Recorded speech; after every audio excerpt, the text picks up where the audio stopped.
retrouvons en direct Jean-Pierre Petit-Collat. Jean-Pierre, bonsoir. Bonsoir.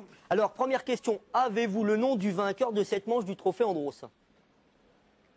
Oui, Pascal. Alors, le pilote, il a 54 ans, 4 fois champion du monde de Formule 1, 51 victoires en Grand Prix.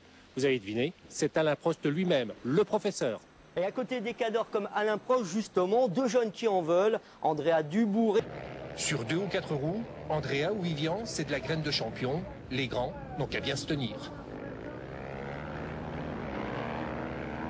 Jean-Pierre, est-ce que cette manche vosgienne du Trophée Andros a été un succès finalement? Alors, pour répondre à votre question, Pascal, j'ai à mes côtés Arnaud Hildebrand, un des patrons du Géoparc, le circuit qui accueillait le trophée cette année. Alors Arnaud, est-ce que le Trophée Andros accueille toujours autant le public avec la même vigueur? Écoutez, je crois qu'une fois de plus, le Trophée Andros, en tout cas le charme du Trophée Andros a fait son effet.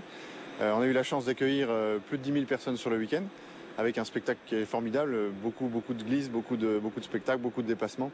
Et puis, vous l'avez dit, les plus grands pilotes qui étaient parmi nous. Alors cette année, vous avez été obligé de rallonger le circuit. Hein. Oui, tout à fait, puisqu'on passait d'une piste de super finale à une manche classique. On est passé en fait de 400 mètres à 600 mètres, ce qui nous a permis de rallonger la piste de 200 mètres. Et donc de compliquer un peu le tracé pour le plaisir des pilotes. Alors il y a toujours de la glace là? Il y a toujours de la glace, on a même fait un peu trop. Hein. Ils n'ont pas réussi à tout nous enlever. Là on voit bien qu'on est sur la piste en ce moment sur la glace. Il reste à peu près 30-35 cm de glace. Donc ça a bien résisté pendant le week-end.